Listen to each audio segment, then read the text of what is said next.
नमस्कार, आप देख रहे हैं आरडी न्यूज़। मैं हूं योगेश चक्रवर्ती और इस वक्त हम पटना के मिलर स्कूल के ग्राउंड में हैं, जहां अभी अभी अति पिछड़ा सम्मेलन ख़त्म हुआ है और बड़ी संख्या में इस अति पिछड़ा सम्मेलन में लोग आए हैं।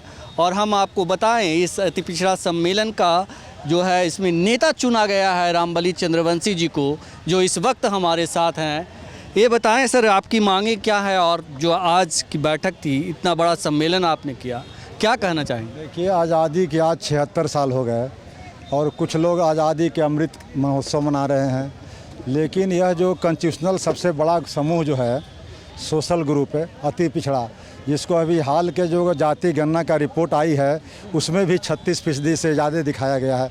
तो यह सबसे बड़ी आबादी वाला की स्थिति जो है आज सत्ता और शासन से मरहूम है, वंचित है। तब वंचित तबकों को आज तक जननायक कर्पूरी ठाकुर के बाद रहनुमाई करने वाला इसका कोई रियल में नहीं मिला। 35 वर्षों से हुकूमत सामाजिक न्याय के नाम पर पिछड़े वर्गों की है, लेकिन आज भी इसकी स्थिति इतनी बद से बदतर क्यों है?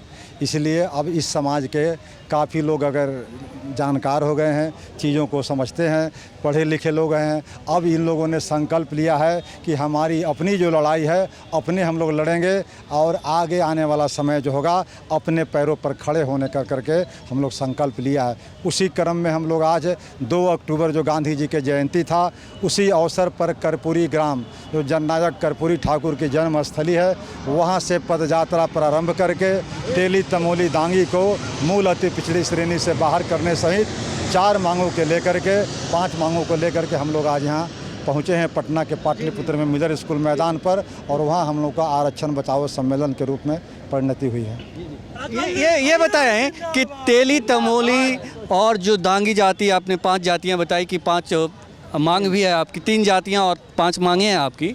इन जातियों से क्या तकलीफ़ है?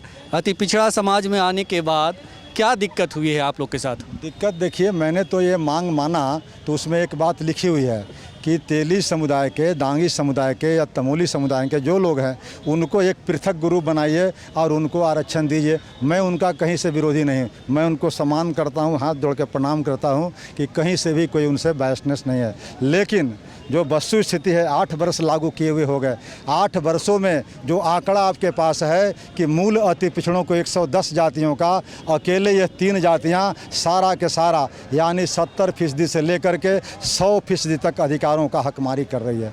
तो जब हकमारी कर रही है, यह बात प्रतीत हो गया, सर्वविदित हो गया, तो अब तो हुक्मरानों का काम था कि उन जातियों को गलती से आपने घुसा दिया था, तो गलती 8 साल भी एहसास क्यों नहीं होता? और 8 साल के बाद भी अगर एहसास नहीं है तो हम समझते लोग गोलबंद होकर के लड़ाई लड़ने के लिए सड़क पर। ये बताएं कि नीतीश जी, लालू जी सब कहते हैं कि हम अति पिछड़ा के नेता हैं, पिछड़ा के नेता हैं, दिक्कत कहाँ है? अगर अति पिछड़ा के नेता होते तो 2020 जो सबसे लेटेस्ट चुनाव है उसमें राजनीतिक भागीदारी हमारी क्या है? आबादी तो उन्होंने ही जारी कर दिया कि 36 से बड़ी है। हमारा तो मानना है कि 50% के आसपास होगी, लेकिन उन्हीं की बात अगर हम मानते हैं तो 36% आबादी का राजनीतिक रिप्रेजेंटेशन कितना है? 5 और 6%। उनका कितना है? 14% आबादी का 46%। तो अपना देखें और हमारा देखें, तो हमारे साथ अगर न्याय किए होते तो यह हमारा रिप्रेजेंटेशन इस तरह का नहीं होता। इसलिए अब इन हमारे समाज के जातियों का, जो जाति के खंडों में बटे हुए लोग थे, उनसे मेरा मार्मिक अपील है कि जाति से जमात की ओर चले, वर्ग की ओर चले, और आपकी लड़ाई जो है अपने पैरों पर अपने लड़ना पड़ेगा। और जब लड़ाई लड़ लेंगे तो आपकी हुकूमत होगी।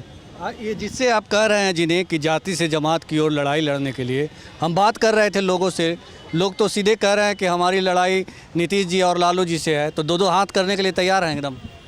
लड़ाई नीतीश जी या लालू जी से नहीं है, लड़ाई तो हमारी है सत्ता से, कि जो सत्ता के कुर्सी पर बैठा हुआ है और अधिकार नहीं दे रहा है। जैसे आप 5 भाई हैं, 5 भाई में से अगर 2 भाई या 3 भाई, 2 भाई को खाना नहीं देता है, तो फिर 3 भाई के विरुद्ध में 2 भाई आएगा कि नहीं आएगा?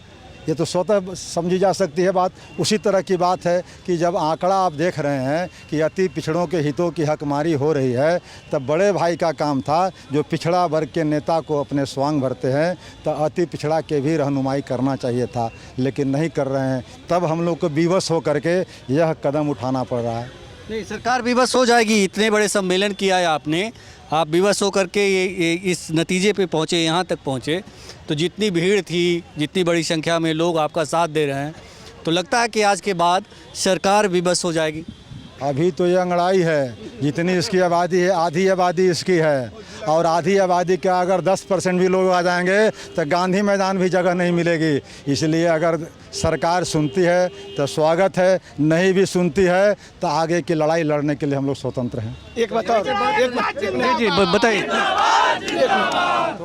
ये 5 मांगे जो हैं, 5 मांगे में 3 मांगे जो हैं ये बिहार सरकार से है और 2 मांगे जो है वो केंद्र सरकार से है। 5 मांगे जो है न्याय संगत मांगे हैं, और न्याय संगत मांगे जब तक पूरा नहीं अगर होता है तब तक अति पिछड़ा का आंदोलन जो है इससे भी बड़ा हम लोग आगे करने के लिए तैयार है। चलिए, शुक्रिया सर, शुक्रिया। तो ये थे रामबली चंद्रवंशी जो एमएलसी हैं आरजेडी की ओर से, और आज उन्हें अति पिछड़ा का नेता चुना गया है। जिनसे हम अभी बात कर रहे थे तो इन्होंने साफ साफ कह दिया कि ये तो अभी अंगड़ाई है, पूरी लड़ाई बाकी है।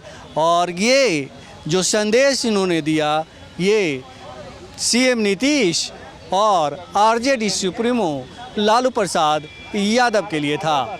योगेश चक्रवर्ती, आरएडी न्यूज़, पटना।